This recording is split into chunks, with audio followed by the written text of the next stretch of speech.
What's up mga amigo? For today's ganap. Today is Friday, November 14.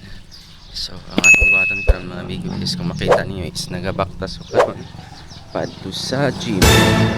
So gym dayo ta karon mga amigo. Time check is na 6:05. Okay mga amigo, na nata sa highway. Tabok na ta samtang wala pay mga sakyanan. Guman yung gym, pwede mo mga on mga amigo sa Elbows Fried Chicken House. Og syempre na natadari open day Monday to Saturday 6 a.m. to 9 p.m. and Sunday to 10 a.m. to 7 p.m. Right, so pasulod ta. So diri pasulod na ta, nagbayad na ta og 100 pesos. Tapos pag humani yung bayad, nanadri ali ang mga locker pinakauna. So dira niyo ipangbutang inyo ang mga gamit. So sa pagsulod niyo is mo ni mo bungad sa inyo. So syempre mag picture ta.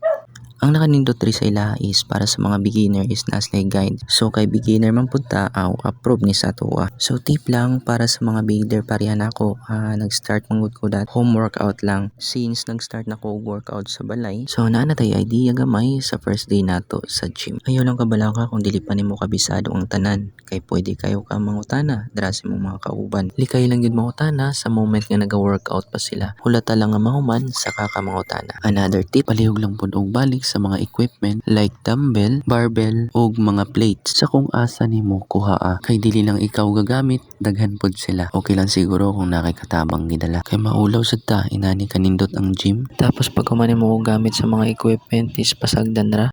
Narago na sa imo kung unsaon yung pagdala. Basta mga amigo, advice ra ni ako i-enjoy lang ang pag-workout mga amigo. Kay ang ending dili laing tao makabenefit sa ani, ikaw ra. Basta kay padayon lang sa pag-abante.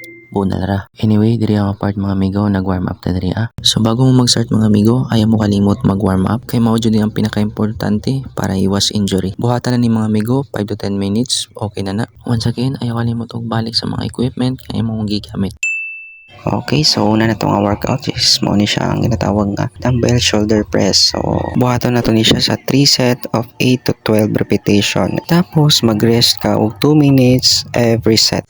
Next, same lang Japon. Shoulder workout lang yapon ni siya, pero ang atong target muscle ani is ang front delt. So syempre balik sa mga plate na gigamit, and then next ta sa tuang real delt. Lightweight lang dadri ang mga amigo. Kaya ang importante lang matarget na to og tarong ang muscle na gina-workout. Ug syempre morning pump sa tuang shoulder workout. Alright, humana ta sa tuang shoulder workout. Proceed na po ta sa tuang chest workout. Okay, kaning workout mga amigo is ang target na to ani isang atuang upper chest. So ginabuhat ko ni siya is 3 set of 8 to 12 repetition. O syempre dili mawala nga to ang pinaka-favorite dira nga workout, which is ang atuang lower chest. 3 apod nag-improve ang ako ang chest. Kay kung ikumpara na ako dati sa nagsugod pa ko versus karon, makaingon jud ko na medyo layo-layo na jud ta. Dili ni sa paghinambog ha, ang ako lang is para mas ma-inspired pud ka. Proud lang jud ko sa akong sarili mo. Wala ko nagmahay kay makita man sad nga na resulta. Kanilang jud ang akong maingon sa tanang investment nga akong giapilan. Kanilang jud ang wala ko na scam. Bitaw mga amigo, kaning ako is lingaw-lingaw ra. Basta consistent is okay, mo iingon nila. Kaya alanganin man ta sa itsura, bawi na lang ta diri. Ana manggod sila, don't stop hanggat hindi pa masarap. Okay, next, ang atong last workout mga amigo is ang ato ang back. Ginabuhat ko ni siya mga amigo is 3 set of 10 to 12 repetition. So ingon ani siya buhaton mga amigo. Chest up and then pull down and then make sure nga back ang matarget mga amigo. Okay, so mo ni ang pinaka-highlights niya.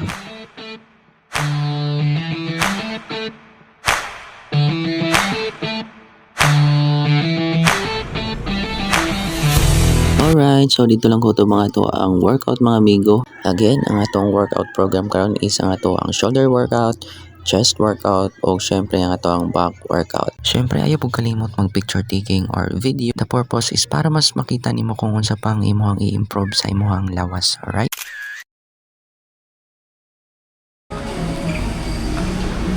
Alright, so mga amigo is naman na ta og gym.